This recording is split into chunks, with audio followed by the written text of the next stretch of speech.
Welcome to Cartoonist Kayfabe. My name is Ed Piscor. I'm Jim Rugg. I'm Michel Fiffe. Jimmy and I are going to be doing some traveling in October. CXC is the first stop. October 6th through 9th in Columbus, Ohio. October 28th through 30th, we're going to be at the Baltimore Comic Con. And in the middle there, Jimmy's going to be at a zine fair in Jacksonville, Florida, October 22nd. In October, it's Kayfabe-tober. These are your drawing prompts. Isolate that image and draw a picture a day based on these prompts. Tag us in Instagram and at us on Twitter, and we will share as much of this material that you guys draw as possible. The videos are brought to you by the comic books that we make. Michel Fiffe's current issue of Copra that's out there, Copra 43. You can get your hands on that at michelfiffe.com. The collections are put out by Image Comics. This is round 6. And forthcoming in November is going to be the master collection of the first 12 issues. A Watchmen size hardcover of the first 12 issues of Copra is going to be out there in the wild. Jimmy's Hulk Grand Design, Monster and Madness are on the stands as we speak. Scoop these up, man. He's taking the rich history of the Incredible Hulk, whittling it down into very consumable chunks of 40 pages per piece, and you're going to get the Treasury edition of this come the end of the year. Street Angel, Deadliest Girl Alive, his Image collection of all the Image Comics Street Angel work is back in print. Make sure you get your hands on that. Red Room Trigger Warnings is going to be coming out at the end of September. It's my latest collection of Red Room comics. Every one of these stories within, and each of these individual books are self-contained, so scoop up these comics if you see them in the wild. Give them a shot. If you dig them, then go ahead and grab another. Now, today, the big dissection is going to be the double-size issue of Daredevil 252, Fall of the Mutants tie-in. But Michel came armed with bounty when he came to the Kayfabe compound. What is this monstrosity that we have before us? Daredevil 1, implying that there might be a Daredevil 2. There's it's a chunk of Nocenti Daredevil stuff in order of publication. This is an issue we're going to have to look at, too, by the way, the Barry Windsor-Smith issue. That's a good demo tape to Monsters, I think. So she hits the ground running with a BWS Daredevil comic? Much, yeah. How about that shit? Yeah, Probably self-contained story. Coming from her experience as editor on the X-Line, right? Yeah. With a couple BWS great X-Men fill-in issues. Yeah, man. So when did you bind this, dude? I've been collecting these for a while, just trying to get copies that I could cut up, because that's how you got to present it to the binder. So I would take these are doubles? Pretty much. Nice. Yeah. Because I got to have the original issues. Yeah. And I've been trying to get every Nocenti Daredevil-related thing in there, whether it be pinups by John Romita Jr. or interviews in other spots. McFarlane piece? That's another one, too. First McFarlane Got Marvel him. comic. And this was before the Epic collections came out. I think because this material has been reprinted since, but I started back in the day when this stuff wasn't available. It was only in the bins. And I just kind of wanted it in like a handsome, cool hardcover. So a good chunk of this is the JRJR stuff, of course. Yeah. Yeah. About Keith Giffen doing an issue there, I saw. So good. It's all so great. Leonardi, the early John Romita Jr. stuff. And there's a volume 2 that I did that is the late period John Romita Jr. and the Lee Week stuff. Sure. Before our purposes today, this first edition. This is around perfect. when I started picking these up off the racks. I think specifically this might be my first JRJR issue. But this story particularly is one that's near and dear to my heart because when I was a kid, I would just copy comics and entire issues of comics. And this is one of the issues that I copied completely, though I only have 2 pages that have survived because I got rid of a tub of artwork and that is the tub that I got rid of. But there goes a couple pages of my ersatz wannabe JRJR pages. I love that Al Williamson mania. Right. I think that's one of the things I responded to. And the reason why I copied JRJR at this time is because his body language is something I noticed in 1995 whenever I was like 12, 13 years old. He draws good running, man. Never the same running pose twice. No. Love those hands. Not to get sidetracked on the wrong issue here. Sure, Right. Sure. Right. I do just want to keep going through that, man. But I think we did this issue. Yes, we did. Yeah. It's a really nice collection of work to bind. I always love when people do this stuff whenever they make their own books, essentially. Yeah. So when you bind it, the binder has to cut the book up in some way? You could have them do it, but I don't really Oh, I guess it's trust that they do it. it's to keep the. I guess they cut this, huh? Yeah, they shave that off. Yeah, just a little piece. But I cut it from the actual, like I destaple the comics, I flatten it out, then with a roller blade, I just cut it in half, take out the ads, if I can. Oh, that's so cool. And then toward the back too, you get, I added some stuff that was pertinent to this sort of run, right? Wow. Like Mazzucchelli drew that, but it's also like a Nocenti interview, this image that had never been published ever or Right. used for a poster or a cover. It just exists here. Is that Bullet? And just stuff like that, just to pad it out, round it out, make it as complete of a thing as possible. It's amazing, dude. Like this character doesn't appear in these stories, but it's drawn by John Romita Jr. Right? So I figured like, yeah, I'm going to include that, Michel, man, you ain't playing, dude. This is as deep Bullet- and legit. Yeah, like JRJR drew that, so I included the Miller version too. It's like, fuck it, I just like looking at these things, really. Right. Yeah, and you got these characters that really only appeared a handful of times, but they get a profile. Right. Cool, it's just extra John Romita Jr. art in the world. Yeah, is Emo only in the issue that we're going to be talking only- about? He appeared in seriously just a couple other times. Yeah. And that's it. Widget. We last saw Widget in the Jim Lee X-Men trading cards video that we did. You went hard on Excalibur, dude. Poor Alan Davis. But we're here to talk about the mighty John Romita Jr. and Nocenti. Yes. Issue 252, Fall of the Mutants tie-in. And this issue is pretty fantastic. It makes you realize, like, a good writer of monthly comics, you have to put a lot into each issue if you want to make it any kind of quality. And she sets things up. There are B stories. It all kind of pays off. One of the reasons why I like this one is something I wanted to do is because it's one and done. Mm-hmm. It's a pretty solid, good beginning, middle, and ending. Yeah. I feel like this could have been like a year-long storyline. Totally. There's so much in this. Totally. And it is a double-sized issue, but it is still like, this thing is, it feels like a graphic novel reading it. And it ties into the crossover, the Fall of the Mutants, Yeah. X-Men crossover. It's not an X-Men book. It kind of takes the place of the civilian, the point of view from the streets, but it works on its own.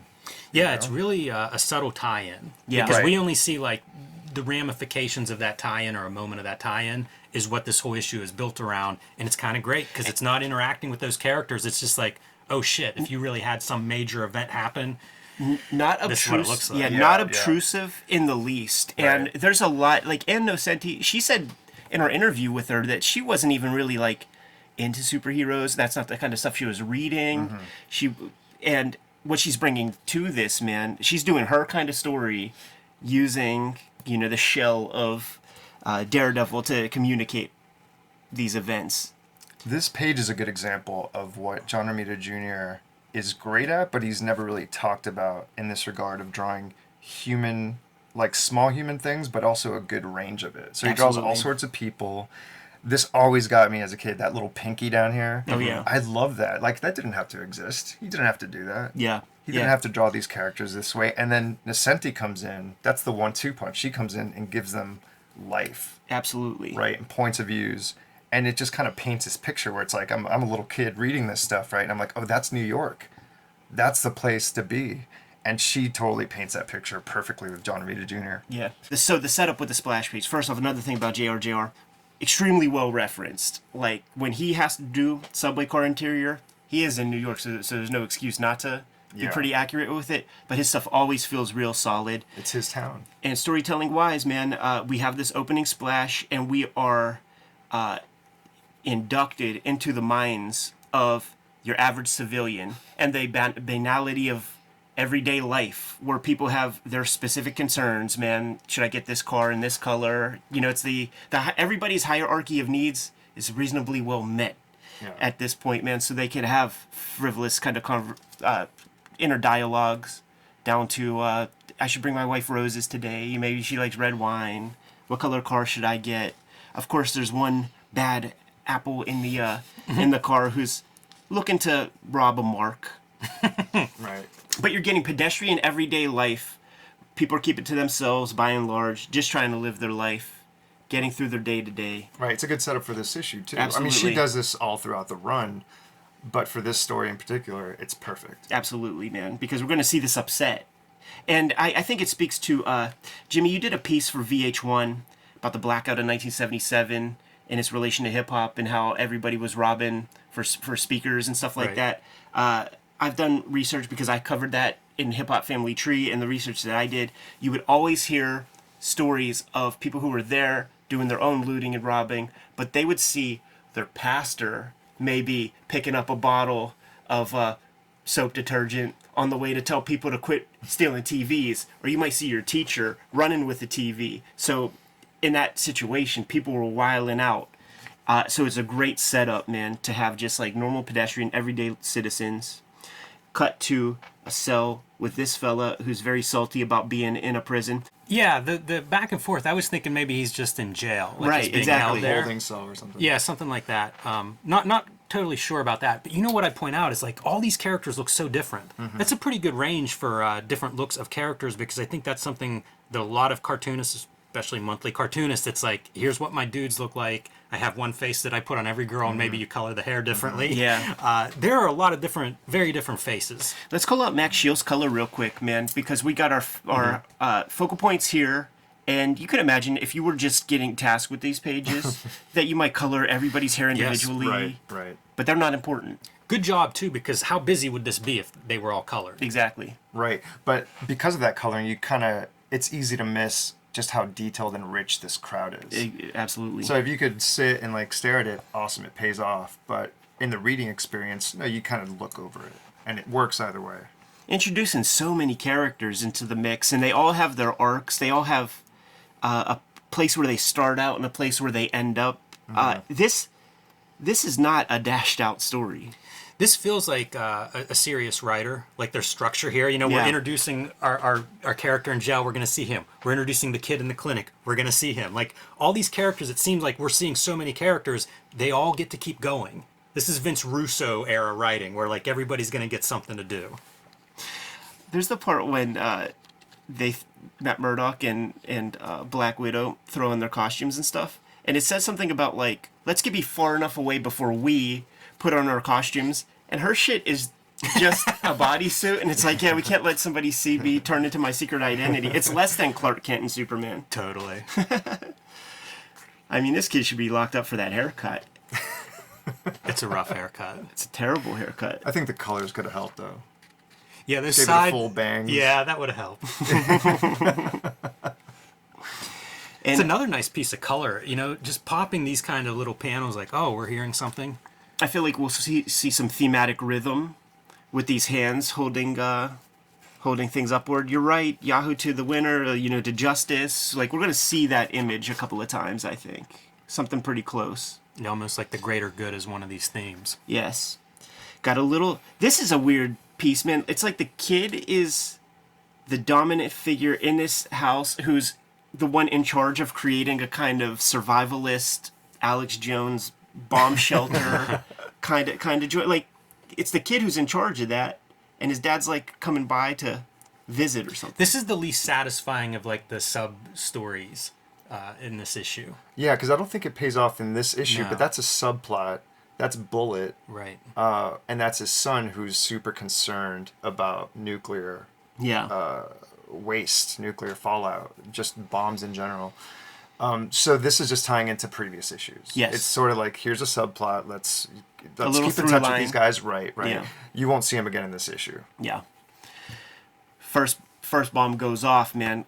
Cuts power to joints. And this is a great panel where we can call out the beautiful ink work of Al Williamson. I was waiting until we got a cityscape to do that. Yeah. And cutting in the white to add that atmosphere. Oh, he's phenomenal. I mean, to have Romita Jr. and Al Williamson together on a book, you're almost cheating because it's two very good artists. You know, like it's so unusual to get an artist of his caliber inking like this. Yeah, this is one of the great collaborations in comic history, down to the letterer. You know, the letter, speaking of lettering, I mean, it's Joe Rosen. Yes. He just, he takes a backseat. Like, he's not showing off in a way like Ken Bruzenak or Workman. You know, those guys are sharp as hell, and it lends to the story. But here, it's like, don't worry about it. I'm just here to tell. You know, I'll be in the back. Yeah. So here's your Fall of Mutants tie-in. I like that this is about as much as we see because it's an angel, and this story does feel like end of the world, World War III, nuclear war, all this stuff, and it's almost like you get this harbinger, this angel appears, and then we're in end times. This is such a sick panel, dude. Like, hands clap and bombs bursting in air, dude. That's sick as hell. That's the X Factor ship headquarters. Yeah. It's just a block. It's like this abstract shape. You don't know what it is. You wouldn't know what it is as a civilian. And it totally doesn't matter for this story. And it does not matter. You know, it's District 9. Yeah, a lot works here. The holding cell blows up and our boys are able to escape. Look at that. Like, just the body language of the fallen guard. I mean, even just the crop of that. I mean, it's just so perfect. Yeah. He's a master of just body language. Yeah. Just and weight. heroic, weight, but also civilian. Like, I can't stress that enough. He's just so good. Yeah. Imagine just these bombs going off one after the other. This is a hard story. I mean, I read this comic on 9/11 of this year, you know, with some of that stuff fresh in mind, you know, and just, you know, that was an added piece to this whole thing for me personally. Then you get your pages. Now this sort of takes place of the thought balloons that we had in the splash page of issue 1 and the subsequent page. So everybody has 4 different concerns. In terms of the hierarchy of needs, we're at the base level now. Water, food, medicine, we need it all. Guns. And it's how quickly these things become a concern, you know? Sure. By the way, you know, for all the hard work that those guys have done, They deserve that page. they get that page rate. Come on. This is a double-sized issue. They get Come that on. page rate, man. More cool. It's cool storytelling, though, even using all that black. The color palette remains the same. Soupy. You know what? Go back one page. Michel, you mentioned the letter. He's not showing off, but what a good use of lettering, right? Like, things are getting out of control at this point in terms of the talk of everybody, and you see, like, attention. Right. And it's represented visually on a series of black panels up to that point. So, again, storytelling being used by even the letterer. Right, it's effective. Soupy atmosphere. Oh, man. Thanks to Al Williamson and those parallel lines. And making the wobblier, the better in this context, because it really feels like you're looking at dust particles. Yes. You know, the speed line of a dust particle, like, flowing through. And you get the sense that, like, the negative space is the clean air to breathe. Oh, man. You know what I mean? Everything else, like, that's the stuff that's going to give you a lot of trouble in later years. There's ammo showing up. Yeah, I the guess villain. the leader of our bad guys. Got the Zubaz pants on, man. Don't trust a dude with guns and Zubaz. Yeah, there's a lot going on that character. This is the 80s, everybody. Yeah. I think the solicit for this issue mentioned a character called Bad Seed, so maybe they changed the name. Bad Seed's last in here. minute. But yeah, I was about to say that's a secondary character, Yeah. which is never used. Like, so it just shows how last minute this stuff is. Yeah. Draws a dichotomy between the victors and the victims. And Ammo, he's a victor. Yes. Join him. And then when this guy shows up, it's like this is after Akira wiles out in Akira, and then the factions form. You know, because now this is like Neo New York right now immediately. Being on the winning side of things is way more important than being on the right side of things when you got a bunch of people with guns telling you what to do. So here's a version of, like, the hands up in the air. Yeah, like, this is the team that we've chosen. And they're gung-ho. And they all start adopting war paint pretty quick. Love that little beat too. Sniff, sniff. That panel right there. That's just such a good moment. Yeah. Just subtle. It's not intrusive. Again, did not have to be there. Right. I really like this. I can't think of another time where I saw a panel like this where so much happens and it's from captions. It's ground level. You're looking at these neighborhood Hell's Kitchen buildings. A heart beats its last. A watch stops ticking. A prayer grows unanswered. Like, this is a really sweet image, man. And it's up to you to project how much time is passing right there. it could be all happening at the same second, city of 8 million stories, or it could be something that's taken a little bit of time. Again, nice coloring using the red to pop. This panel's incredible to me just from a drawing standpoint. This is your hospital fallout, right? No electricity, so you've got flashlights cutting through, like, I think that's duo shade. No, it's Zipatone. Is it? Yeah. But still, like, again, using one more effect on top of your coloring and all the other craft that display here to show, like, we're in tough conditions here in this hospital. Like, people are dying because we've got no power and running out of supplies. Yeah. And no, I could be wrong. I don't think Al Williamson uses Zipatone too often. At least not in this run. No. Am I wrong? No, he doesn't use it This a is a lot very in this run. specific panel for him to use that, and it's super effective. That's one of the crazy parts of this book is it's double-sized, and yet you're still getting like 4 tiers a page level of story. It's super Yes. dense. Yes. It's not decompressed at all. No. and Ramita can rise to that occasion. Like, he would do 40 to 60 pages a month sometimes. Sure. More great coloring thanks to Max Shield. I even like whenever we see Daredevil and Black Widow switch into costumes, even the red of Daredevil's costume is sort of tempered through this weird gray irradiated haze. Yeah. Let's get far enough away before we change. It may be the end of the world as we knew it, but I'd still like to protect our secrets. And then this is her like, nobody will ever know. I feel like her pre-costume is like a sweater thrown over her shoulders and tied in the front just to obscure like the little Black Widow on her shirt. Yeah, great subtle color, man. I mean, it's 25% magenta, like the lightest red that you could possibly get. Here's our thief that broke out of jail, ready to rob this poor guy. Yeah, he needs to get out of his prison duds. Even though it doesn't even look like he's in any. He said it was government issue, whatever that is.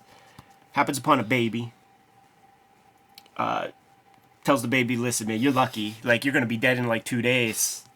And it's the end of the world, so... It finds a baby in a garbage can. Yeah. Jeez.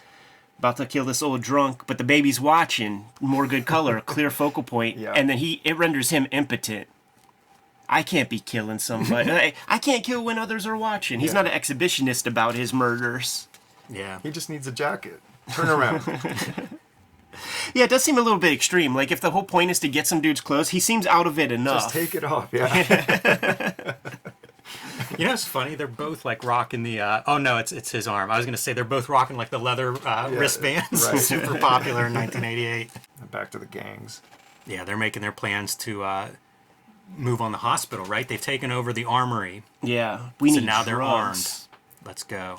See, this is what's cool, like, with the comics code and all that stuff. You could still push things kind of far to certain degrees, man. I'm rewatching the Bruce Timm, like the first run of the Batman cartoon.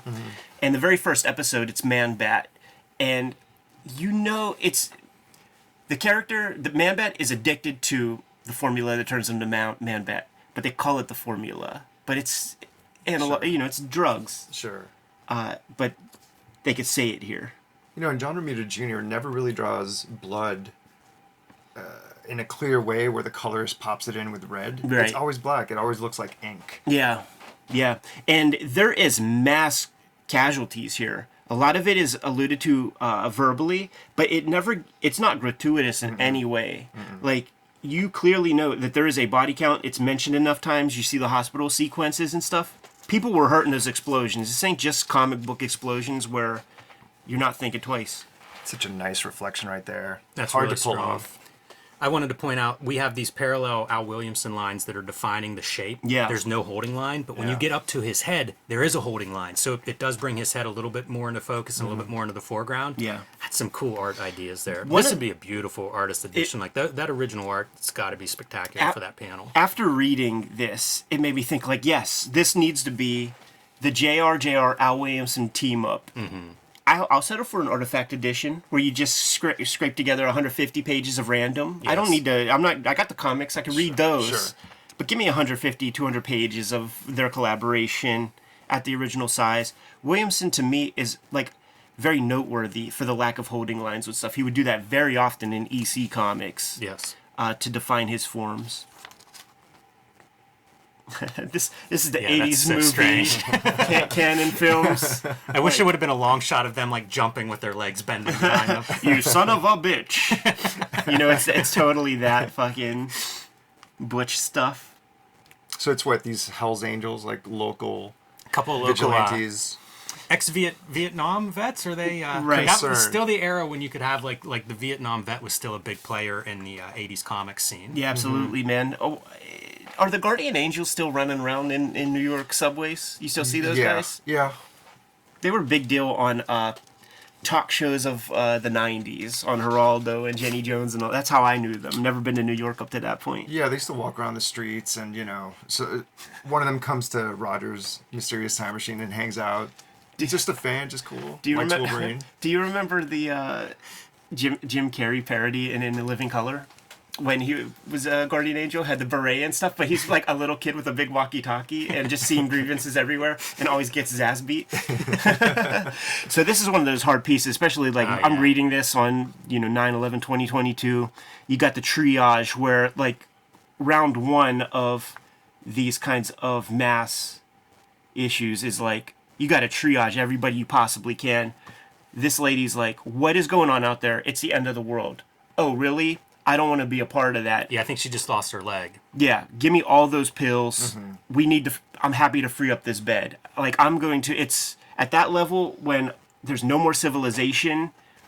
It becomes full-on survival of the fittest, and the fittest ain't necessarily Elon Musk and Bill Gates. It's the big dudes with the guns for a little while. Yeah, it's a heavy scene, man. Yeah. It is Yeah. for especially this kid who lacks direction. Like his arc throughout this issue is, man, he needs help. And he needs to die. Like this little motherfucker is like, Matt, you gotta help me. I just wanted to watch this dad like beat on his kids, and it was entertaining to me. I liked it, and I'm so sorry, but I did. Yeah. Yeah, that's that opening sequence when he brings in that abused kid. Yeah, and he's now, kind of getting half-masked, semi-hard, a little pre-lube, hooking somebody up with a bunch of pills to like watch them die in front of his face. This kid needs to be off the streets. Williamson's trying to give him that 40-yard stare, though. This is trauma this poor dude's going through tonight. I don't think he's appeared in previous issues, but he's kind of written in this way where Matt Murdock is sympathetic. Like they're kind of buddies. Yeah, they know each other. Yeah. Kane is his name. He gets a weapon. So that name is probably symbolic. Going through what, like air ducts or something? Right. Pretty freaking dope. There's some fun stuff with that too, where he's like sneaking this explosives expert around and leading the way, and he's like, "How do you know where we're going?" He's like, "Oh, I can smell this and that." Like it's Commando, opening scene of Commando. We're downwind. You can smell him. I did. This Ammo character really is like the Misfits from Gem cartoons. Like that whole outfit. Not that far off from Road Pig. It's true. Yeah, it looks totally like a Dreadnought. I'm assuming Romita designed that character. Oh, absolutely, man. Because he's like the one cartoonist of the day to like be known to go to the discotheques and the dance clubs, and I could right. imagine you could see that kind of fashion at the time. That like post Madonna, Material Girl, like feather earrings, weirdo shit. Controlled bombs by the good guys. Yeah, the plan to bring out all the bad guys through one exit. Yes. And Daredevil's instructions are don't shoot to kill. Yeah, shoot to wound. Yeah, I know, right? There's no. We're in a blackout conditions, and guns are gonna start popping off. Come on. Got a good schmoz sequence, man. Let JRJR go ham for a couple of pages. Also, again, if it was a different letter, that would read so differently. Yeah. You know, Yeah, it's that's pretty just- classic. Yeah. That lettering's almost the early Mad Magazine.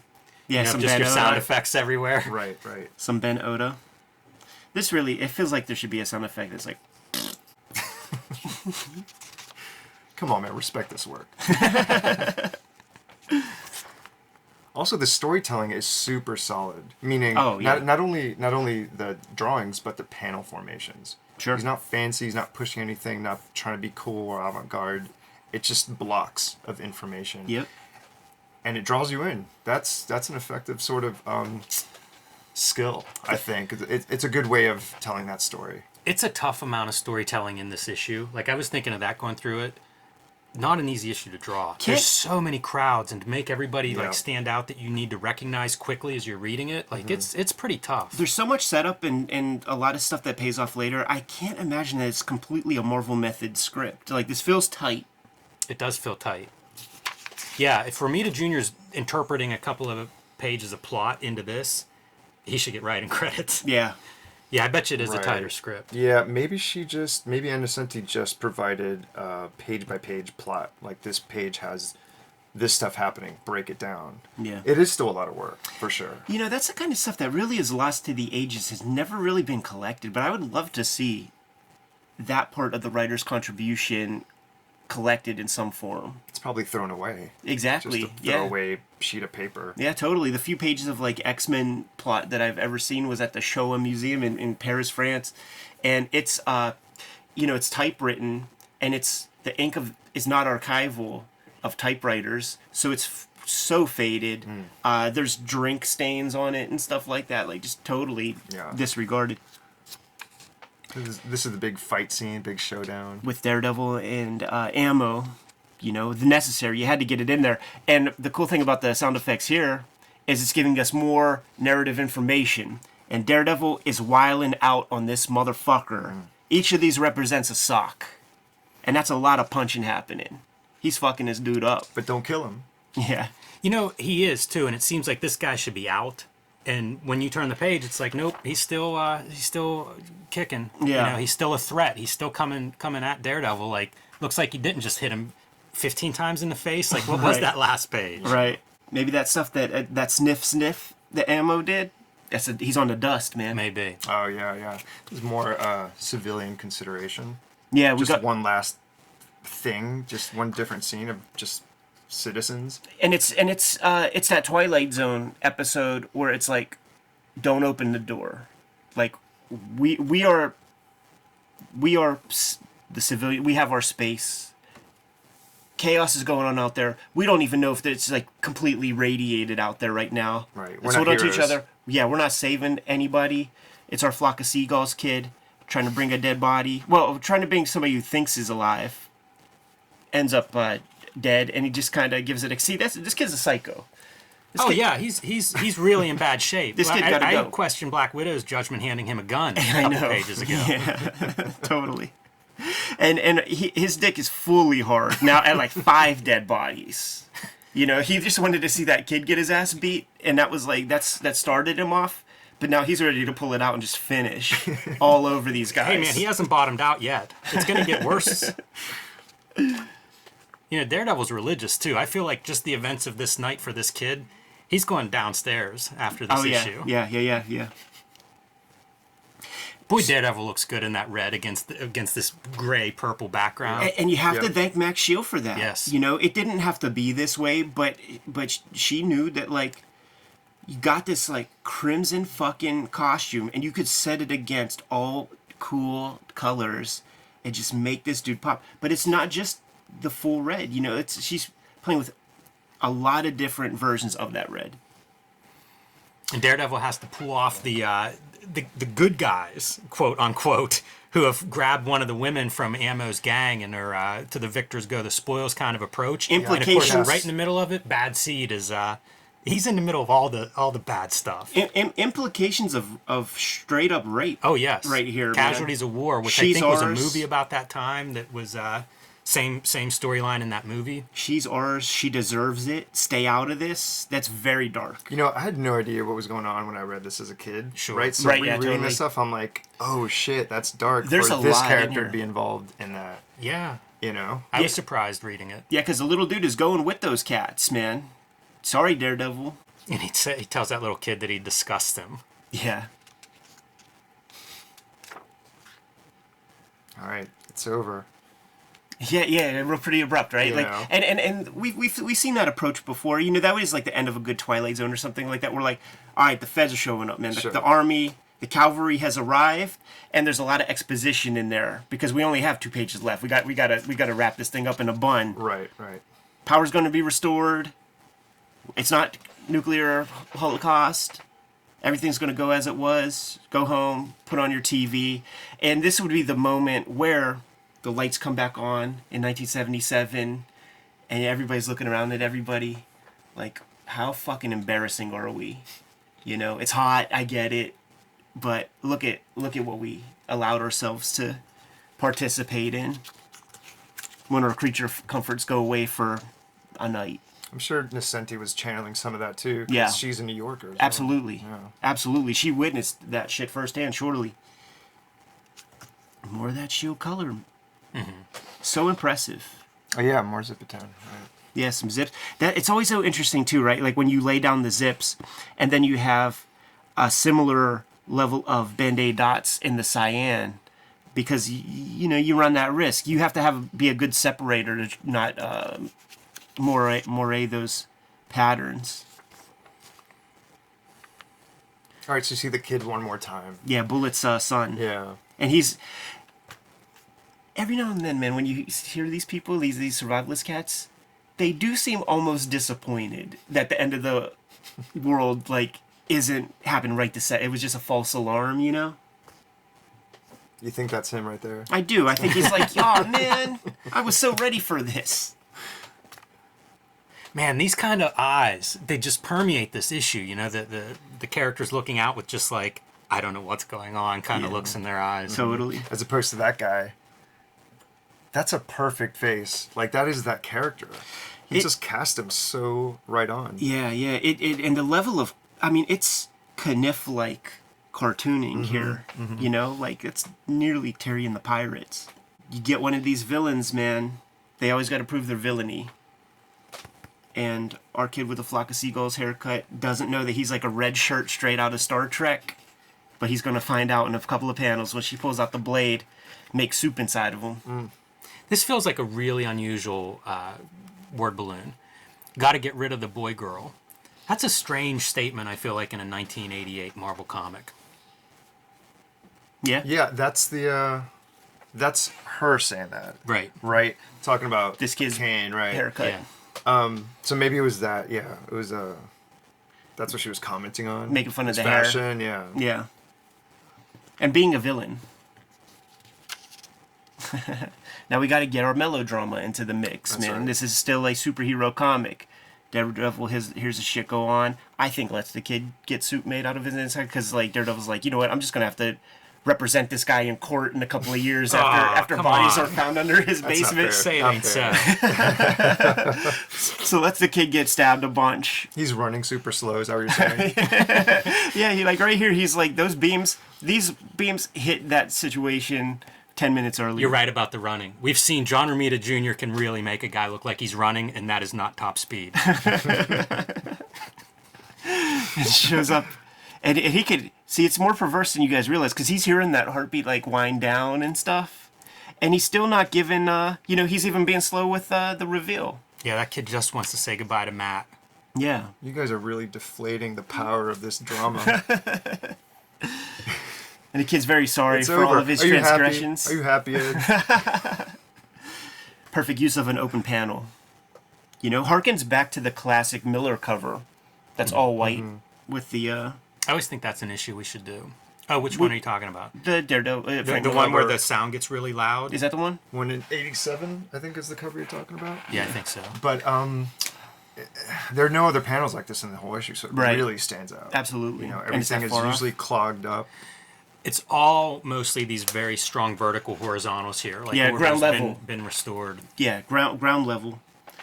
And we wrap things up with our guy that we were introduced to in the very beginning, who was locked up in that holding cell. He's taking a shine to being a pops, and I like to think going to teach his kid to be the next criminal mastermind. Yeah, I was going to say, I wonder if this is shades of Kane's Yeah, origins. we'll call him Abel. There you go. Great have, issue. Have they been used in recent Daredevil comics? Do you know? Kayfabe Love commenters will let us know, but you know how they do that, dude. It's always about setting up. So In Marvel time, that baby might be 5 years old or something. right. Not really assassin age quite yet. I'm going to say right here, right now, not the last issue of JRJR and Nocenti, Al Williamson Daredevil comics that we're going to look at on the Cartoonist Kayfabe channel. Such a pleasure to revisit this material. It's a big issue, man. It's a good one to start with. Yes. One last thing about this this issue is this cover. I always thought that she was kind of resting casually on this guy's corpse. Yeah. And it took me a minute to realize, oh, she's grabbing Daredevil's leg. Oh, you're Does right. that look like that? Like, You're I thought right. she was just like chilling out, Yeah, she's kind of doing both. which works as well. Kind of shows her attitude. She's kinda She's the doing one who both. stabbed Kane. Yeah. I always you could see his JRJR's construction on a lot of his figures. You could almost like break down the shapes Right. of his people. So cool, man. Such a pleasure to go through this one. Fiffe, thanks so much for coming by and going through this comic with us. Thanks so much for showing that bound hardcover. Kayfabers, like, follow, subscribe to the YouTube channel, hit the bell so that we can notify you when new vids are available. Michelle, tell the people what's out in the universe that they could get their hands on. I got new Copra issues, which you could get at michelfiffe.com. I also have collections from Image coming out. Round 6 collects the previous 10 issues, and I have a master collection coming out November 16th, collects the first 12 issues in an oversized hardcover edition. And you have a Patreon too, right? I do, yeah. It's all linked on my site, and on my Patreon, I show process stuff. I write about comics, talk about comics, so check that out too. Jimmy. Hulk Grand Design, Monster Madness. These 2 issues are in comic book stores now. Get them wherever you buy comic books. A retelling of the 60-year history of the Incredible Hulk in 80 pages. This is set up for a collected, oversized Treasury edition that'll be out in January. You can pre-order that wherever you buy books. And Street Angel, Deadly Squirrel, live from Image Comics, is back in print after almost a year off of the shelves. So pick that up wherever you get books and join me on patreon.com/JimRugg. In comic shops sooner than later, man. 2 complete trade paperbacks of Red Room Carnography will be in your comic shop if it is not banned in that shop or your country. Trigger Warnings is the newest effort coming out at the end of September. Contains 4 issues of comics with about 70 pages of additional materials. You can hit up my Patreon to read future Red Room comics that have yet to hit paper. I put up new strips every Tuesday. And $3 will get you the archive. You get the complete Red Room stuff that's already in print, plus this new stuff before it hits comic shops. Hit up my link tree for all of that stuff. Jimmy, what else do we have out there, man? Subscribe to the Cartoonist Kayfabe newsletter at the links below this video. You can also find Cartoonist Kayfabe t-shirts and merchandise at the links below this video. Another great way to support the Cartoonist Kayfabe channel, given those marching orders will be on our way. Read more comics.